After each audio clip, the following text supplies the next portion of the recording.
conquista tutto.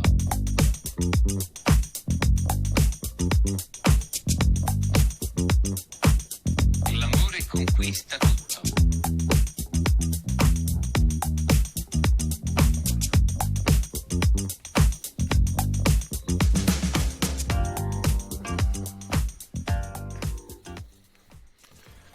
Hey there, everyone, and welcome to episode 43 of the Unfiltered and Undiscovered podcast.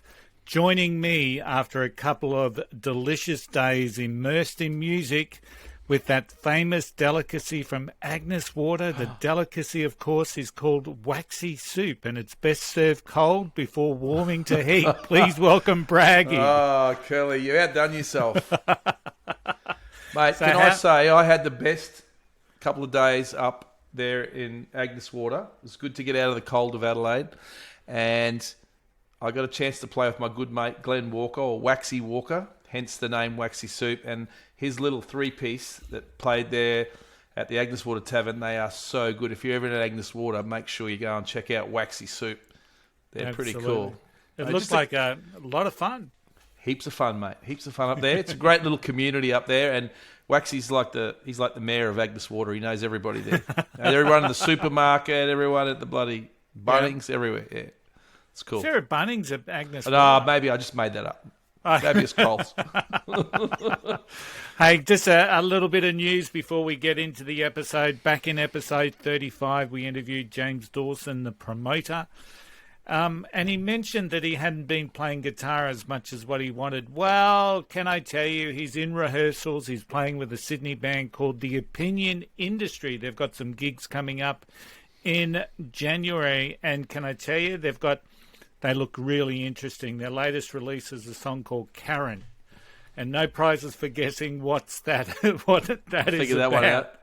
Yeah, so we might have to get them on the show. The other bits of news, our Facebook page now has 96 people that like it and 105 that follow it. Oh, over 100. We're getting there. Yeah, we're getting there. And the last bit of news, Alison Asarch from Nashville, Tennessee. Once again, I think episode 40. She's got a new single out, Want Me Like You Want To. And nice. guess how long it goes for, Braggy? 3 minutes, exactly. 3 minutes and 13 seconds. She's got that down pat, She's got the pop song down perfect.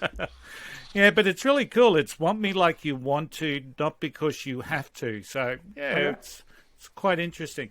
Hey, tonight we're talking something completely out of our comfort zone, and we've got one of the best in the business. Our guest tonight is Fi Garrett from Ant and Zed. So after starting her journey in the rave scene back in 2003, Fi's become a huge supporter of hard trance and hard house, and I've got no idea what that is, but I've got a little idea because I've spoken to my daughter. And so 8 years later, she created her own label called Ant and Zed. Please welcome Fiona to the show. Hi. Hey, Fiona. How's it going? Good. Fiona, tell us the story of Ant and Zed. How did this all come about?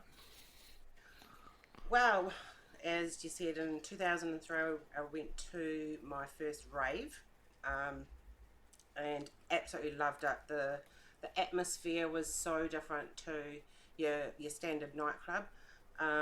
Everybody was your friend. Everyone was your family. It was just reunited, like you were reunited with old friends that you just met that night. And we stayed friends too. And that's what I love about the scene. You don't get that negativity like you would in a normal club. You don't feel like you're singled out or, oh God, look at her, or and there's negative stuff going on and fights and stuff like that happening. It just doesn't happen. We're all there for the music. We're not there for to pick up who can we go and pick up like normal nightclubs are about. We're there to dance. We're there to enjoy the music and to make new friends, and I'm still here. So it's a really tight knit community, isn't it? It is. The like the, I don't know what you call it, the dance. Is it the dance community, or is it just because there's so many different sorts of like you just said that you're into hard house and hard trap. hard There's a- trance. Hard trance. Trap is another thing, though, isn't it? different. That's a slower one. Yeah. So there's a real culture there. Yeah, it definitely is. We all tend to stick together, and we've found that, you know, when in times of need, especially when it comes to do with our scene, we don't get the support from our family and our friends that outside of the scene. They don't want to know. Yeah, okay. And we're achieving things all the time, and we just don't get the praise from the people we care the most about. But the rave, we call them the rave family, they're very supportive. We cheer each other on, and to be honest, I'm a lot closer to them than I am my own family. So Yeah. That makes sense. It I does. can understand that. I don't So know about it- that, but yeah, that's So when seems to be- raves first started coming out, I guess there was a bit of a perception in relation to that they were held in these big warehouses. There was always, a kind of an underworld element. Is that still prevalent, or is it more about the dance and the music now? the underground raves. It was all about. I wasn't there around those times. That was much before mine. They were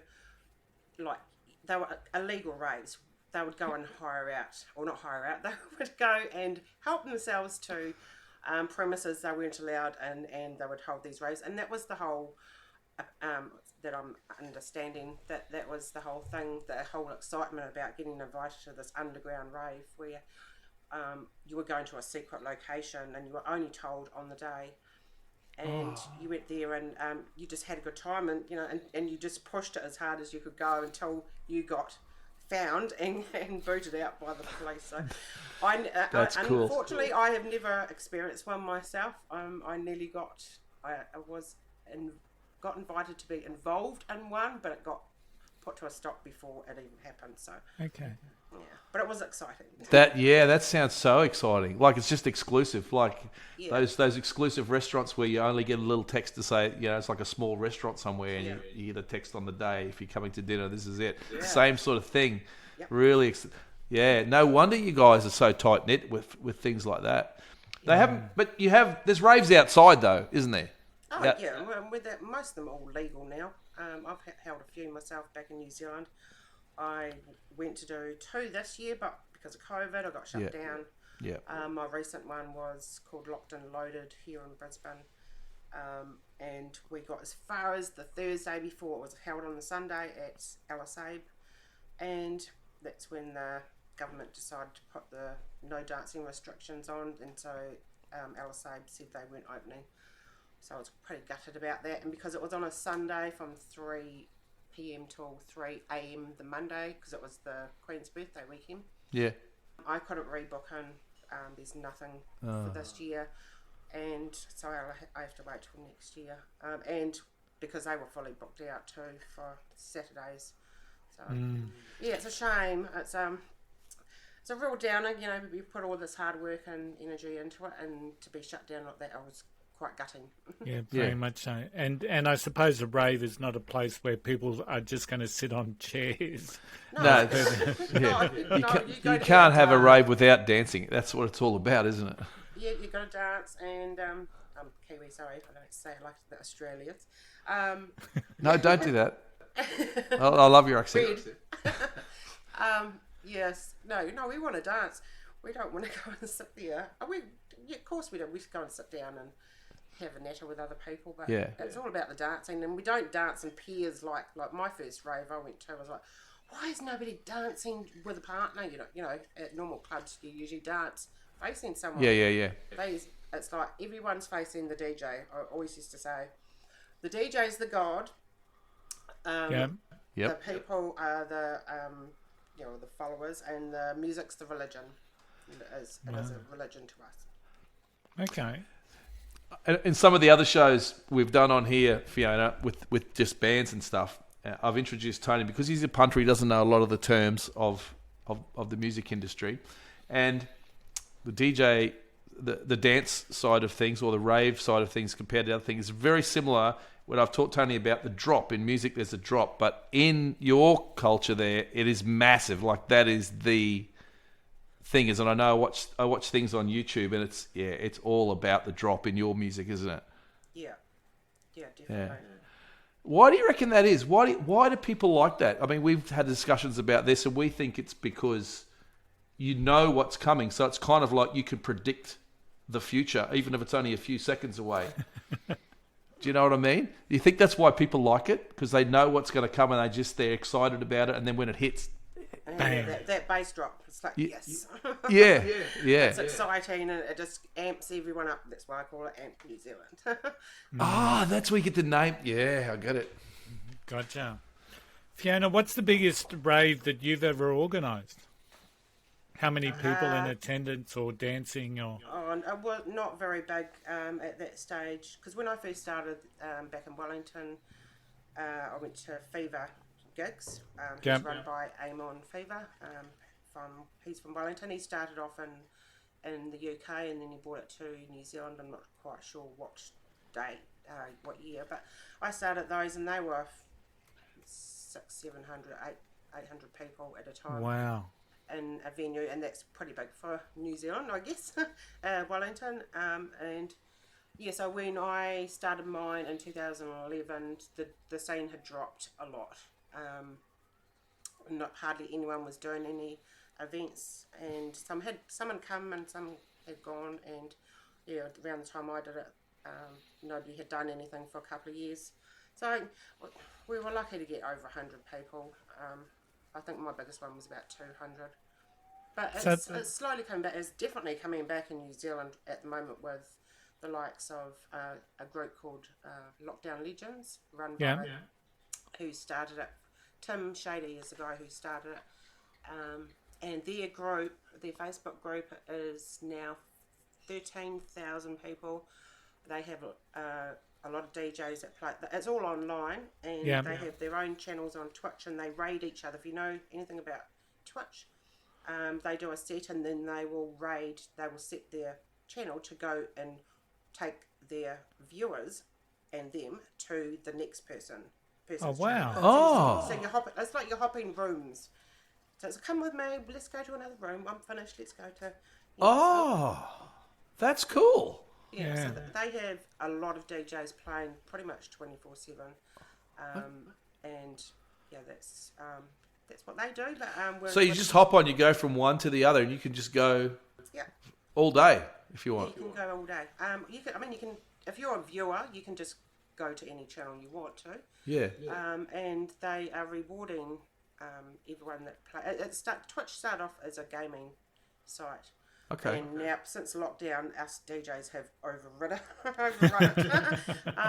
But they pay out as well. They've got an affiliate system, affiliate program, and so people are getting paid through subscriptions, and they call them bits. They're fun things. You go and buy these bits, and you throw them at the person who's playing.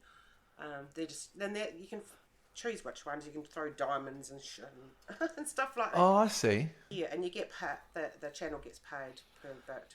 Okay.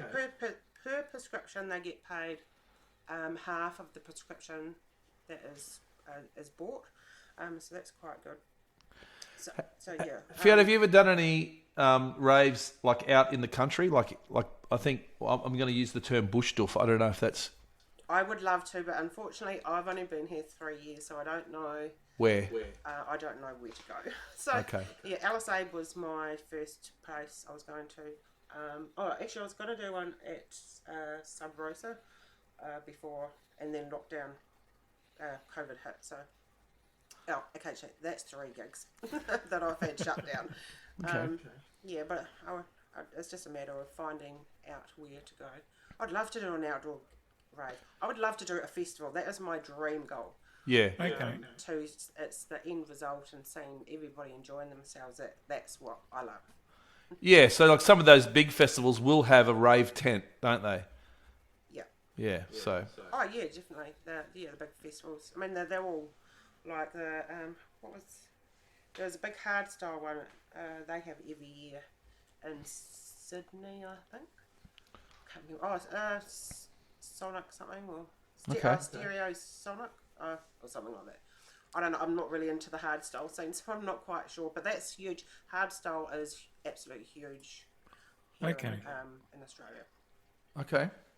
And does hardstyle? I know there's all these different styles. Just in my research, I've so there's like techno, which is different. It's not quite as hard and fast as the stuff that I've listened to on your channel. Is that right? No, it's a bit slower. It's probably around the 130. Yeah. To 120 up to 140 BPM. We are hard trance is usually sits around the 150, but you can go right up to 158 BPM with it. Hard trance and hard house. Yeah. And what about Gabba? Don't even speak to me about that. I can't stand it myself. Sorry, I'm not trying. I don't want to offend anyone, but not sorry. That's too much. For me, it's way too fast, and it brings on anxiety really bad. But I know a lot of people that like it and good on them. But yeah. But it's funny because it's kind of like metal in metal music. You know, you go right up to the full-on thrash stuff. It's just so fast. Yeah. And so, yeah. That would bring on anxiety to me as well. Yeah. So yeah, it's definitely is. I've found that if I'm introducing new people, it's usually the rockers, the people that like rock music and metal and stuff. They're the ones that will like our stuff, rather than the people that like R&B. They'll come and go, oh yeah, it's okay, and then they won't come back. But the metalers and the people that like rock, they get into it. Must be the type of tempo and the BPM. Well, I listened to I went to your little site there, and I got your top 10, and so I had a quick listen down. I didn't listen to the whole things, but I went through there, and obviously, me being a rock guy, there was one that was sampling the Foo Fighters. It's mine. Is that yours? Man, I love that. That's such a cool thing. I'm not an actual engineer myself, but I do work with a lot of producers, and Brandon McRaw, Rob Yellery is from the UK. He's amazing producer, absolutely amazing. Yeah. He runs, he's got his own record label called Futon Records. Okay. And yeah, he's absolutely amazing. And there's a story to that one. Okay. When I first started Amped, it was, we put a side trance version of that song on, and so the day when we hit 10 years this year, I put on a long weekend online party, and I got Rob to make me a remix, redo it with his style, that very song, and it got released on the day, on the same time I put it on. Oh wow. So yeah, there's a lot of meaning behind that one. Okay. It's cool. There's just so many similarities, Tony. I mean, and I hate the way a lot of rock musos just don't give it any credit. And in a lot of ways, I don't know, from what I see, I mean, I really don't know a lot about it, but from what Fiona's telling us about the community there, I think there's one other thing, and this is actually, my daughter actually brought this up to me this afternoon, is that, in the band side of things, people get really cranky when people steal things from other people. Whereas I feel like in the dance side, that's a big part of it. Like everyone shares. Like take that from that, mash it together. Yeah. They go on a cappella sites, so these bands are obviously giving permission to have the vocals put onto these sites that you can go and you pay for them, and so you've got legal rights to grab the vocal and put it into a track. I mean, we call them tracks, we don't call them songs. Okay, I get you. Yeah, so we've been doing a lot in this last year and a half. I've noticed a huge increase of mainstream songs being put into our music. 10 years ago, I used to tell the producers back then, I said, we should start mixing, remixing mainstream stuff, and they're like, oh, don't be stupid. Okay. Look what's happening now. Yeah, and it's very popular, and it's helping bring in people that don't normally get into music, and they're actually liking it. Yeah. Well, that's how music's grown. All sorts of music. If people take something from here, take something from there, mix it with that. That's what it's all about. That's how art works. It is, and like I've got a new producer. He's one of my resident DJs. Yeah. He's just in the last few months started producing himself, and he's already had someone. I'm actually doing a bit of a USB collaboration thing for my record label, and one of the other producers who's really good, he's taken David's track, who's released on my one. He's taken that and remixed it, and David is absolutely blown away. He feels so honoured, and that somebody else has taken his track and remixed it. And man, it's not released yet, but you will hear it, and it's banging. That really highlights the community of the whole thing, doesn't it? Yeah. It's just I find it fascinating, and I a couple of questions, Fiona. DJs, is it like part of a process where they teach themselves, or are there schools where you learn how to do this stuff? You can go to a school. I don't actually know of any schools myself, which is that's something in the pipeline I want to do. Would like to open up here somewhere along the line. But you can learn online. A lot of the people that I know have, like, there's one of my resident DJs, he just taught himself. He doesn't even know music. He doesn't know how to beat count or anything, like, if you know what beat counting is. He just taught himself, Sam White, and he's amazing. He taught himself, and it just flows. It's like, whoa, dude, you... and he's only done it, like, this year. Yeah. And he's very popular now. Everyone loves his set, so he's got really good track selection, and he just smashes it back. Yeah, Sam was one of those ones that I discovered in my stalking, as you call it, but it was research. And as you do. And the thing that blows me away about this whole thing, this scene, what you do, how you do it, is just everyone is, it's interesting how you talked how people move from room to room, because I saw that in action it must have been a Sunday or a Saturday night or something. I saw you on your Facebook page pointing people to this session now, and then there's this other session coming up, and the person that was on the session was pointing out the next session. And I'm sure one of those sessions was Sam, and I was blown away by the amount of people that are in the room. So just like, and, we've got musos who don't want to play online, don't want to go online. And that you guys are almost, and I guess I look at also some of the other people on Twitch, and they've got 30,000 people following them. I know, and they've got hundreds of people watching them at one. We're very small.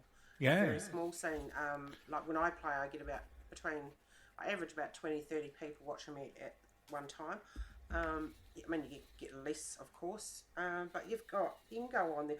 I've seen a guy on there playing slot machines, and he's got 20-something thousand people watching him. Yeah. Just watching him playing slot machines, it's ridiculous. It's like, but no, you it's just, and it's, everyone supports each other. It's good. You come in, I can go into somebody's a new person's channel, and I'll go in as soon as I push follow, it comes up on their screen. If they've set their settings up properly, it'll come up saying that I'm following them. Then they'll yell out to me and say, "Hey, welcome!" And I've seen the DJs blowing kisses when that's happened, when someone's followed them and they've got the notification. And I find this, like, the whole engagement piece is something that, whether you're in business, whether you're in a musician, there's something that we can all take away from what you're doing and what the scene is doing here, because it really is about the followers. It's about putting together a show and people enjoying it and acknowledging them when they, slip their little gold stars or their diamond necklaces or whatever the prizes that the gamification. Bits and Twitch. Yes, but Tony, I guess, I love it too. I love the way that's, especially we've been forced a lot more to be online with all those things. Yeah. But I just want to ask Fiona, would you rather go to the live rave? Oh, definitely. Yeah. Who wouldn't? Yeah, because it feels different. But while you guys were just talking about that, it just made me think. I could just see the future where you've got your virtual reality freaking thing on. Oh, and you're actually in the nightclub. Yeah, well, I've actually looked at just trying to create that myself. Okay. Online stuff is huge at the moment since COVID came about. And it's a good way of everyone being able to. It's been a godsend for bedroom DJs who don't get the chance to get a booking at a event. And they're now seen and heard, and everyone loves them. It's about building. And they probably feel a little more comfortable doing it from their home or wherever they're doing it from as well. They don't feel as intimidated. Yeah, not everyone jumps on a microphone like I do. I usually get on a swear it because they like me doing that, And it makes them feel comfortable that they can come in and join in the banter and stuff. And I've had a lot of people also too saying to not just me but to other DJs that that I've saved their lives type thing. They were in a really bad place and they just tuned in to mine or someone else's and it just set their mood.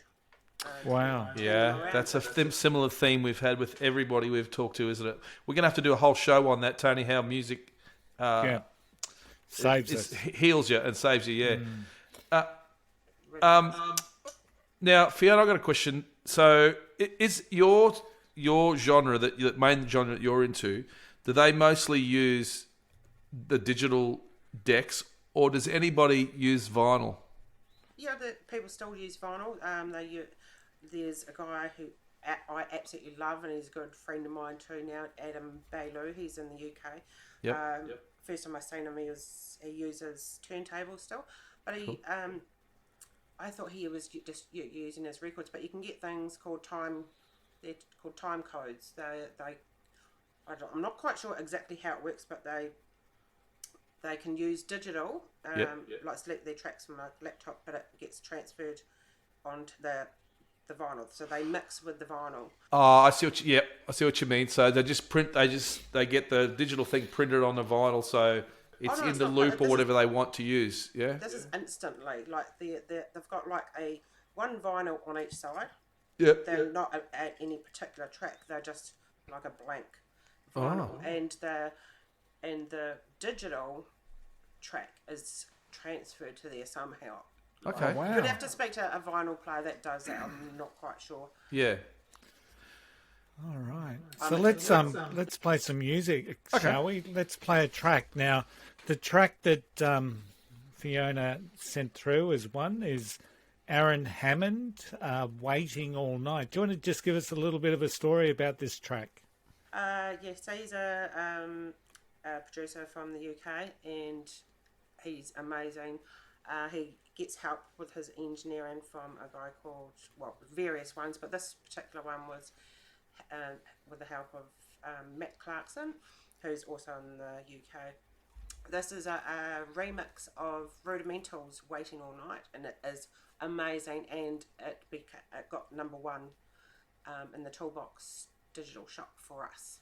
Excellent. Yeah, it was exciting, and I still love it. Now it goes for 5:21, so we probably won't play the whole bit, but we'll get a big chunk. It's got the I call them the fluffy bits, the bits you don't hear us DJs doing. We're busy mixing them in, so it's probably normally about 4 minutes long. Okay.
honestly, I reckon that is the shortest 5-minute track I've ever heard. It just goes Yeah, it so went quick. Was that the whole track? That was the whole No, track. no, not the whole track. But Oh, it's five. I It's the 521 I version. can't put the whole thing on, otherwise people download them and poach them. Oh, yeah.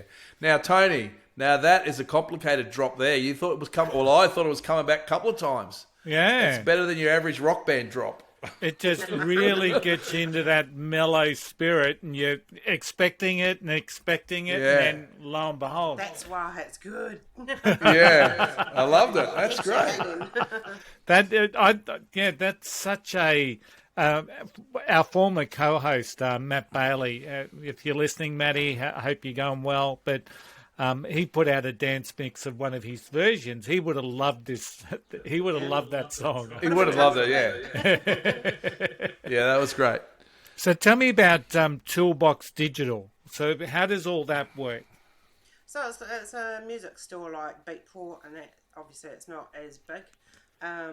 It's run by a guy called Ben Stevens from the UK, and I'm not sure who ran it before him, but yeah, it's mainly hard trance and hard house, but they do have some trance and bounce, a bit of I think that a bit of techno, a bit of hardcore, but they're not that big. Those genres on there, it's mainly hard trance, hard house. It's pretty much the number one go-to shop for us. Is there, like in all sorts of genres of music, is there a particular like fashion for that style? What do you mean? Well, you know how if you think of punk, you think of the way that people dress for punk, or if you think of those things, do the different genres have different fashions? Or is it all kind of similar? Because I just think I see people go to those places and they've got, glow in the dark stuff and. Oh yeah, is that what you're talking about? Fashion. Yeah, fashion. Yeah, it's just anything really. It's more laid back than your normal club. You don't have to go like when we have gone to raves. You're usually allowed to even wear sneakers. Like you're not. Yeah. You're definitely allowed to wear sneakers. Sure, everyone wears anything they like. All right, so I wasn't saying if I was like there's rules of what you wear, but I thought some people wear certain styles of stuff, you know.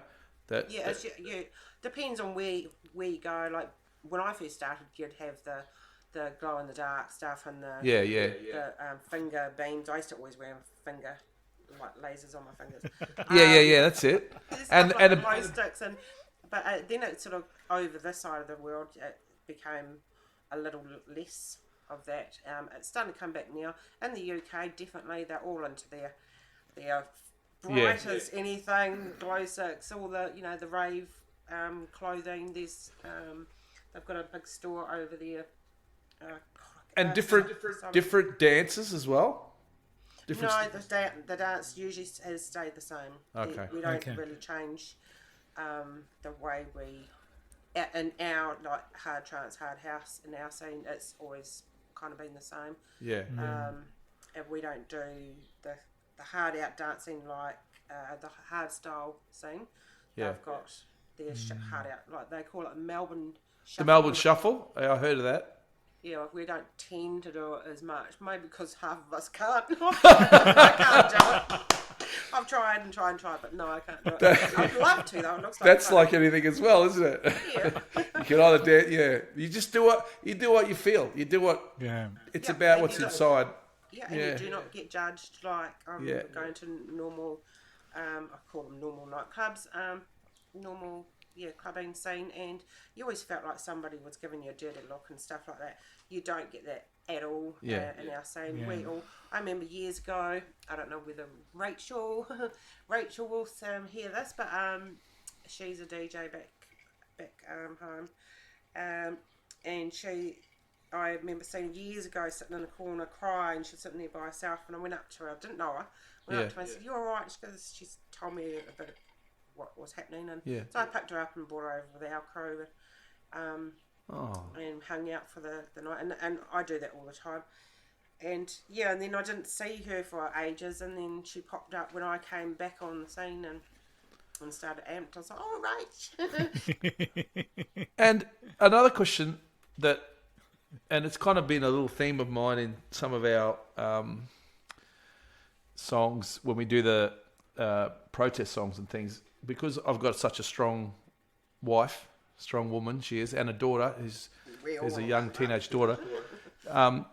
Oh, not teenage. She's not teenage anymore. But is it? You're a female DJ. Do you get any grief sometimes being a female DJ? Like,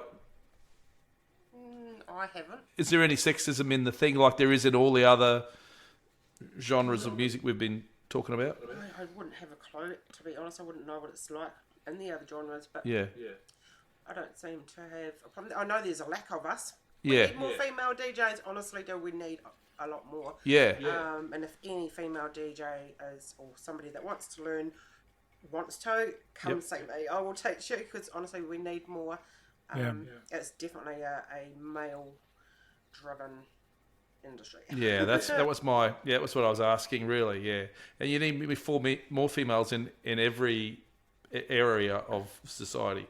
Yeah, I think I haven't had a direct, like as a female DJ. I mean, I've only been DJing a few years, really, but I've been the promoter for the 10 years, and yeah, being a female promoter in this industry is hard, I think. Yeah. You don't get told directly, but you definitely can feel a difference compared to the likes of other. But there are some really big name female DJs, aren't there? Oh yeah, definitely. Yeah. Amber D. If you look up Amber D in our scene, she is actually she's from the UK, and she is a advocate for mental health, and she's done a lot of work. She plays from Twitch as well, and she has a huge following. She does a lot of work for a lot of people. I take my hat off to Amber. Excellent. That's great. Fiona, we're starting to push up against the thing called the clock. Yep. So we've been going for 40 minutes. So for someone that was really quite nervous about coming online, Didn't you've seem been like really... No, once I get talking about it, I'm fine. Yeah. So just before we move in and start to summarise the session, you mentioned before about you pay for like little clips. Yeah. Is that the way you work around the concept of copyright? Because, I mean, even this podcast has fallen in foul of the YouTube copyright. So how do you guys work with that? Stuff and yeah, there's no law, and even I've talked to APRA about these sorts of things, and even they have said there's no law, and they don't understand why there's no law to allow people to broadcast other people's stuff. I can see from whoever made that law their point of view, so people are just not going rampant on it. But I mean, surely they should allow us to do, because I know it's illegal. Okay, we're not supposed to, unless the only way you can get around it is to ask every label owner on every artist for permission to use their tracks or songs or whatever. But you can get broadcasting license where everything that gets brought into your radio station, whatever, is obviously been okayed by label owners, and that for you to use. It's a real hard one. Twitches are not legal. Mixcloud are. So all these bits and stuff like that all go. A portion of that does go to the labels, and that every time you play Spotify, every time, even if you do it over and over again, a portion of that, the bots, they pick it up, and it gets paid out to label owners and artists. So they are still getting paid. So I don't know why they won't bring out the law that if you get your license, broadcasting license to be able to play stuff, why can't we? They still pay out the artists whether you've got a license or not. So, This is what even like I said, APRA told me that they can't understand why. Yeah, and we respect the copyright of everyone, and but also it's not like if we're going to play a video clip that we've had videos where we've just been blocked to the world because the copyright owner said you can't play Eagles Hotel California. I'll tell you something funny. Just last week, or not last week, the week before, I was streaming from my Twitch page to Twitch and to my Facebook, my personal page. Our last release, not the one that's just coming out today, but the one before. I've got 100% ownership over it. With the artist that produced it, she paid on a legit site to pay for 2 loops samples from it. The rest was all original. Facebook picked it up, the bots picked it up, and Sony was one of them, I think, and another one were trying to claim rights on it, and I had to contest it. I said, no, you don't. This is mine, and Tara N's track. You can't. Wow. Why? Their bots are doing something wrong. Yeah. It was totally original for us, so I don't know how the hell that they set these things. There's a particular YouTube channel I watch, this guy called Rick Biardo, and he analyzes songs, and some of the songs that gets blocked all the time, he's such a good musician, he plays them all himself. So you play the drum part, he'll play the think part, and he still gets blocked even though it's him playing it. If you're doing anything through Facebook, don't. It's a waste of time. They pick up so many things. Like when I released our tracks that I've been, like today's one, I make the video for it, and of course the producer makes the song, and I put it through YouTube, and YouTube's good. If you put it through at the end of it, will tell you whether you've got copyright issues or not, and if you do, it will tell you what. So this particular track I was just mentioned, when I put it through YouTube, it was fine. And so Facebook are horrible. With our music, our hard trance and hard house, when we play on there, it speeds up the BPM. It speeds it up and then it slows it down. It's horrible. It's like wow. And then they'll block us and kick us off or And it's all bots. It's not like there's a human out there listening to it and say, Sony Records owns that. No, it's all just bots that are designed to pick up. It's a minefield, and somewhere along the line we've got to fix it. The last thing I just want to mention is people may be listening to this and listen to the fact that you've got Ant and Zed, you've got your own record label, Amped Records, but you've actually got quite a unique little thing with your artists, don't you, when it comes to royalties? Do you want to just talk a little bit about that? I know I shouldn't do. Even people be saying to me, why do you do that? And I will be changing it. But at the moment, when an artist gives me a track to sign, I give them 100% royalties back because they deserve it. They do all the hard work. I will be changing though, because after a year of being open, so I will be trying to take a little bit of cut. But I always feel guilty though. Like the other ones that did the hard work. Fiona, that is amazing. All right, I can't help it. That is just amazing. Wow, that's so good. Yes, you're in it for the right reasons. Yeah, with my Twitch channel, because we're an affiliate, so we have been, it's saying that we're getting paid, but we haven't got yet. But I've been advertising for anyone that wants to play through my channel that's having trouble, making something of their own. I'm happy to book them into my one, and they'll get a portion of what Twitch pays me out. So just to help out people. That's what I do. And the heart's in the right place. Wouldn't it be great if big business was like that? Yeah. It would be. Yeah, it's like hitting your head against a brick wall with them. Yeah. All right, Fiona, it's been awesome having you on the show. So now you've just got to bear with us as we do our indulgence at the end of the show. So That's So this is our undiscovered 7-inch, and I believe Braggy's got an album this week. Well, so. yeah, because I haven't. I was trying to find something that fitted with. I try and find something every week that fits with whoever we're interviewing, and I don't have any techno records or anything like that. So, but what I do have is a record that goes back to 1974, and I think without this record, maybe all this techno and all that sort of stuff wouldn't have happened, because these guys are a German band called Kraftwerk. I don't know if you've heard of them. Nope. So have listened to them, Fiona. Kraftwerk came out in 1974, and they were the first band to use drum machines and synthesizers. They're a German band, and this music, if you listen to it, it is like nothing like anything else that was out in 74.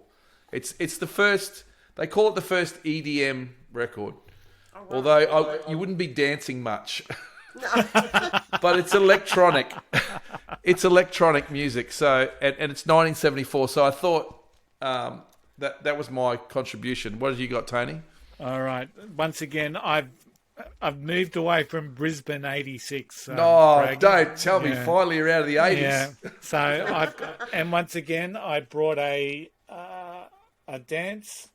Divine. Oh, Divine, yes. You think you're a man, but you're only a boy. And this was one of the actual very first like dance disco-y things that I actually fell in love with this particular song. And I think send me links to those too, and I might get someone to remix them for you. Oh, that'd be great. Okay, we'll do that. Actually, I would love to have a chat to you about maybe remixing some of this stuff that we've talked about all the way through, but that's a conversation for another day, I think.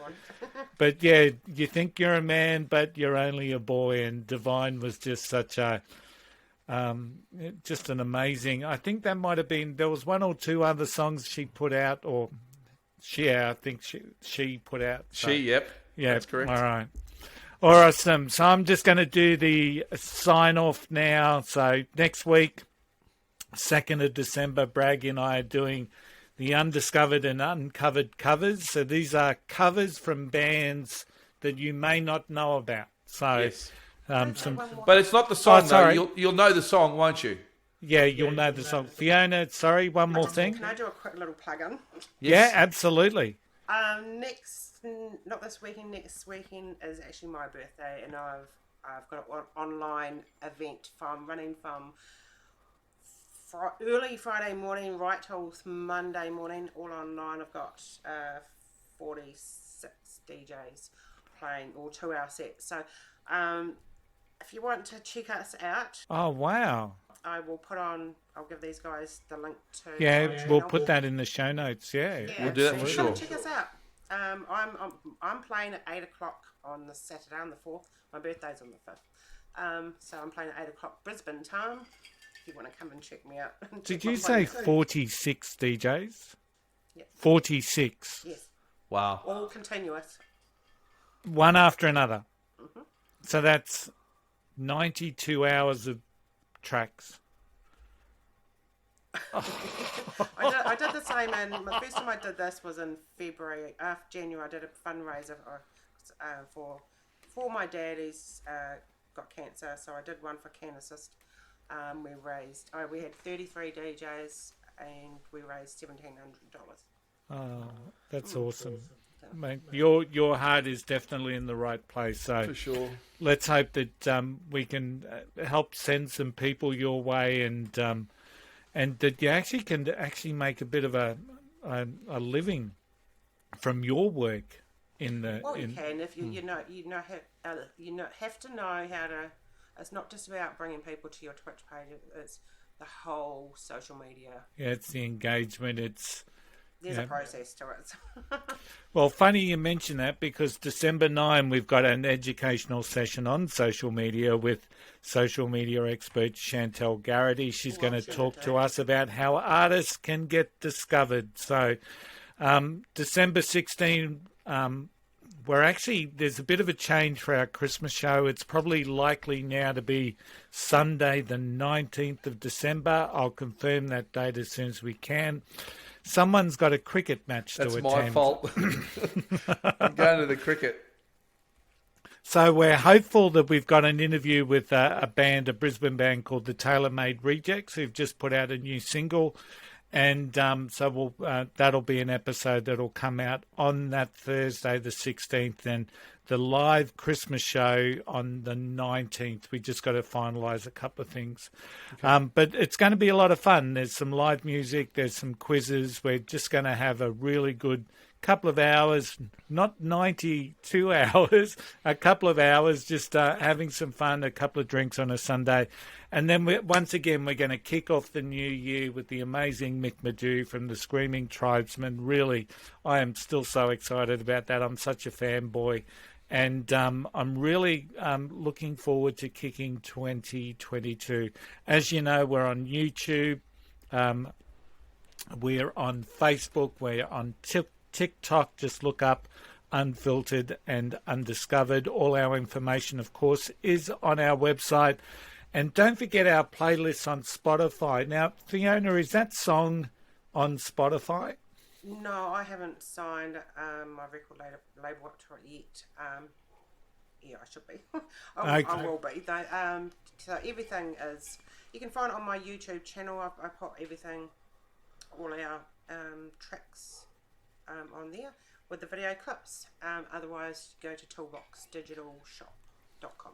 Yeah, so make sure people need to go to the YouTube. Make sure they click follow the artist because it's so important, and click the like thing as well. Yeah, absolutely. Well, that's been an amazing show. Thank you so much once again, Fiona, from Braggy and Curly, and from all the Unfiltered team. Well, it's just us. We shall see you all again next week. Thanks again, Fiona. We'll see you all, everyone. Bye. Thanks for having me. See you. Okay. Acquista tutto.